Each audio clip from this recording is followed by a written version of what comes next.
Le mercato s'accélère, les rumeurs s'enflamment et les coulisses se dévoilent. Salut tout le monde et bienvenue dans cette nouvelle revue de presse. Ce soir, c'est le grand moment. Le Paris Saint-Germain a rendez-vous avec l'histoire. À Munich, face à l'Inter Milan, le club de la capitale française peut écrire une page légendaire du football européen. Une victoire ferait de Paris le deuxième club français à soulever la prestigieuse Ligue des Champions, 60 ans après sa création par le journal L'Équipe.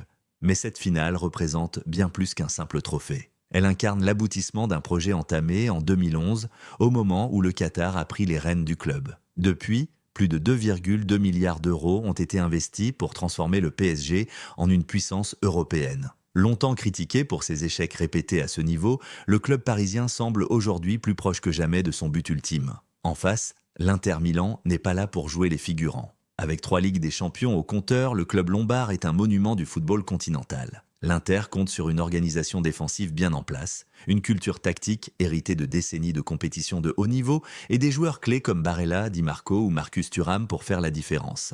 Leur objectif est clair, faire parler l'expérience, contrer les attaques parisiennes et aller chercher une 4e étoile. Du côté de Paris, cette finale est également une étape cruciale pour Luis Enrique. L'ancien entraîneur du Barça joue gros, asseoir définitivement sa crédibilité hors de la Catalogne et prouver qu'il peut construire un collectif fort, même sans Kylian Mbappé, absent pour ce match. Mais l'effectif ne manque pas de talent.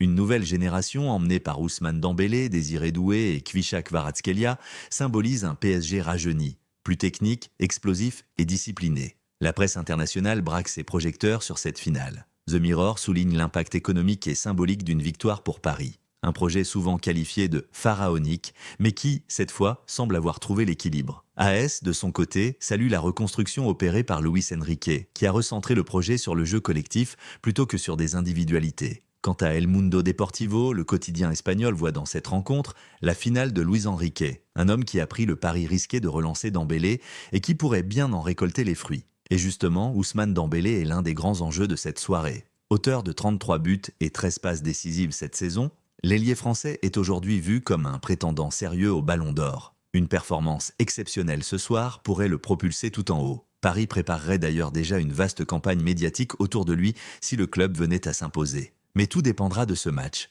Ce rendez-vous est peut-être le plus important de la carrière de Dembélé. S'il brille, s'il mène Paris à la victoire, il pourrait changer définitivement son image auprès du grand public et écrire sa propre légende. En face, l'Inter Milan ne l'entend évidemment pas de cette oreille. L'équipe italienne veut défendre les valeurs du football traditionnel. Organisation, discipline, gestion du rythme. Une opposition de style se dessine donc ce soir. La jeunesse face à l'expérience, la fougue contre la structure, le renouveau face à la tradition. Une chose est sûre, quelle que soit l'issue, cette finale marquera un tournant. Pour le PSG, elle pourrait être la consécration attendue depuis plus d'une décennie. Pour l'Inter, un retour au sommet. Pour Luis Enrique, une confirmation. Et pour Ousmane Dembélé, peut-être, le début d'une ère. Rayan Cherki est au cœur de toutes les discussions en cette fin de saison. À seulement 21 ans, le milieu offensif de l'OL a confirmé qu'il allait quitter son club formateur cet été. Après avoir été longtemps dans le flou, il a officiellement choisi de représenter l'équipe de France, lui qui était aussi éligible pour l'Algérie et l'Italie.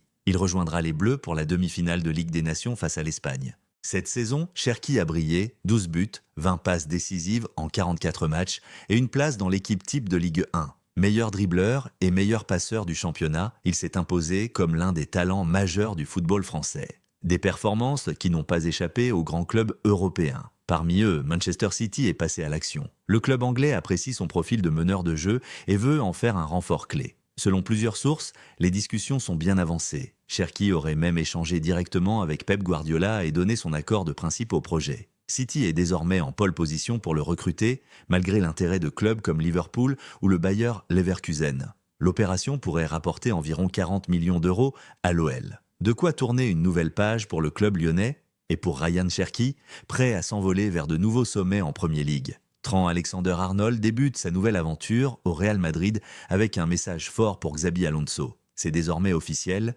Trent Alexander-Arnold rejoint le Real Madrid pour les 6 prochaines saisons. L'annonce a été faite ce vendredi, confirmant l'arrivée du latéral anglais à la Casablanca, où il portera le maillot mérengue jusqu'en 2031. Un gros coup pour le club madrilène qui renforce ainsi son couloir droit, traditionnellement occupé par Dani Carvajal, actuellement en phase de reprise. Le Real Madrid a précisé dans son communiqué que le joueur intégrerait le groupe dès le début de l'été, notamment pour participer à la Coupe du Monde des clubs prévue aux États-Unis à partir du 14 juin. Ce transfert majeur s'inscrit dans un mercato ambitieux où la direction madrilène travaille aussi sur d'autres dossiers comme ceux d'Alvaro Carreras et de Nico Paz. Sur les réseaux sociaux, l'effet Alexander-Arnold s'est rapidement fait sentir. Ses comptes ont explosé en abonnements et sa biographie Instagram a été modifiée presque immédiatement pour afficher son nouveau statut de joueur du Real Madrid.